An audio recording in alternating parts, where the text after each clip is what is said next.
All right, this is a story that I'll end with, and then I'll play the song because people have wanted it. It says, this is Susanna Melvoin, who at the time was dating Prince. And this is a story about a song called Starfish and Coffee. And if I can make it through without crying, it'll be a miracle. It's a long one, so I'll just try and read it kind of quick. I remember Minneapolis vividly. The air, smells of water and earth, and the lakes that spread throughout the city become deserted of people. I loved it, and I loved what was to become an extremely beautiful time in my life. I can narrow down one particular day in 1986 that was particularly special. The day I wrote Starfish and Coffee with Prince. Sitting around the kitchen table would be Prince, his engineer Susan Rogers, and myself. It was a time Susan and myself spent every day with Prince recording or keeping each other company. Bear with me, the story's worth it. Prince and I spent many hours together, either in the studio working or driving around Minneapolis talking to each other and listening to music.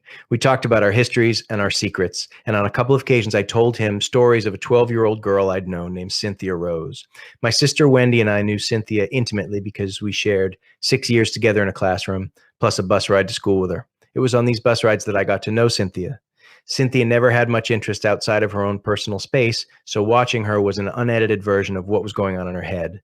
I'm certain if Cynthia were in school today, she'd still be as interesting and extraterrestrial as she was back then. I think Cynthia was dropped off from another world, a world filled with extraordinary images only Cynthia knew the meaning behind.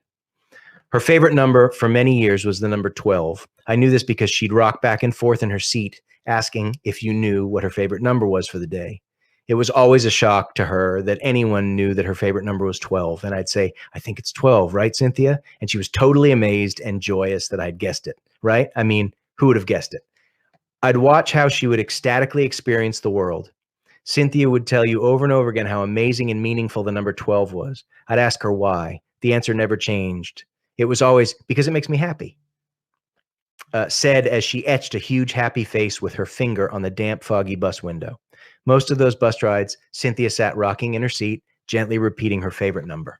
Cynthia would also tell me what she had for breakfast, and every day it was the same, starfish and pee-pee. I never understood the combo meal, and frankly, nobody else could either. This seemed like a deal breaker for most kids.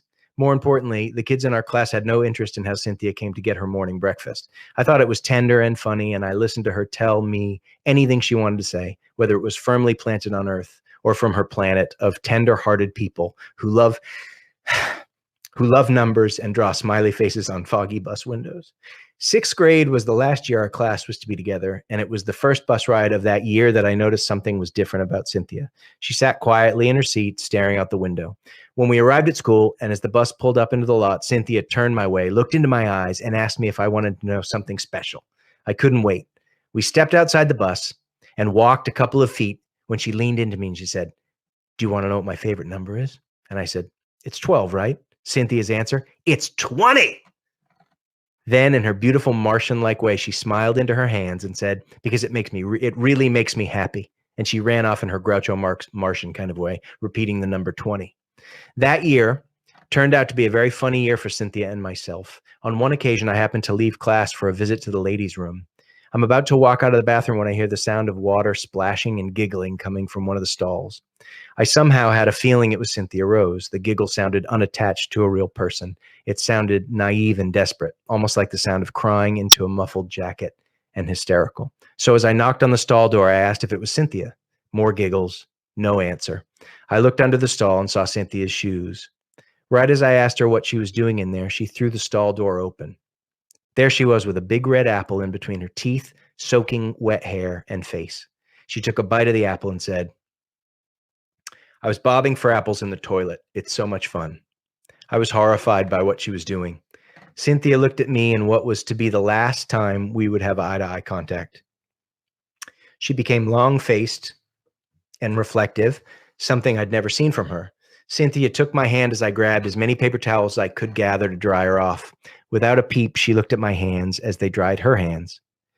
This is the story about the exceptional Cynthia Rose, who was just one of 25 kids, Kevin, Christopher, Wendy, Sharon, and Susanna, just to name a few of us, who spent every day together for 6 years. For those 6 years, we started off every day greeting Miss Kathleen at her classroom door. We'd be in line outside the classroom. She'd open the door, and one by one, we'd greet her and shake her hand and walk to our seats for just another day at school. And all of us, I got emotional. I can't believe it. I think it's being locked inside. And all of us were ordinary, all of us except for Cynthia Rose. This is a true story. I'd tell Prince every so often when he asked about it. We both agreed that she was worth writing about, this tender-hearted girl. We both wondered if Cynthia Rose was still living and still number drunk, and if it still made her happy. One fall afternoon in Minnesota, I was at Prince's kitchen table when he came up the stairs from his studio, sat next to me, and asked if I would tell him the whole story of Cynthia Rose again. A few hours later, he asked me to write it down for him. On that afternoon, when Prince asked if I'd write down this story, I had no idea that what was going to transpire downstairs in his studio. Prince requested that I not go downstairs until he was finished with the track. But just before he went back downstairs, he sat down at the table and he said to me, "The pee-pee's got to go." Then asked if coffee was a doable instead. Yes, yes, yes, of course. 10 hours later, Susan came upstairs to get me. I walked into the studio and Prince was standing at the console with a tired, gentle smile on his face. And he said, "Here it is." And he played the song. So I'll end with this. I got sap. Thanks for letting me cry on social media for you.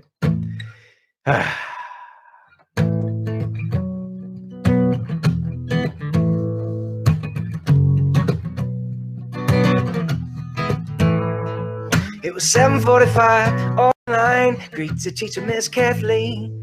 Well, first was Kevin, then came Lucy. Third in line was me. Now all of us were ordinary compared to Cynthia Rose. She always stood at the back of the line, smile beneath her nose. Her favorite number was 20, and every single day, if you asked her what she had for breakfast, this is what she'd say: starfish and coffee, maple syrup and jam, butterscotch clouds, tangerine, a slight odor of ham. And if you set your mind free, baby, maybe you understand. Oh, starfish and coffee, maple syrup and jam. Ooh. Do-do-do-do. Cynthia wore the prettiest dress with different colored socks. Sometimes I wonder if the mates were in her lunchbox. Now me and Lucy opened it when Cynthia wasn't around. Yeah, Lucy cried, almost died. Do you know what we found? Starfish and coffee, maple syrup and jam, butterscotch clouds, tangerine, a side odor of ham. And if you set your mind free, baby, maybe you understand. Oh, starfish and coffee, maple syrup and jam.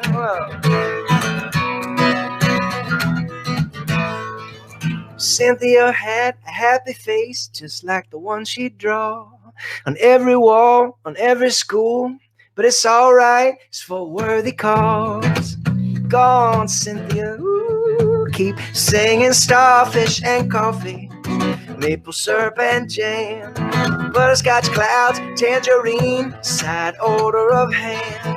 And if you set your mind free, baby, maybe you understand. Oh, starfish and coffee, maple syrup and jam, starfish and coffee, maple syrup and jam, butterscotch clouds, tangerine, side odor of ham.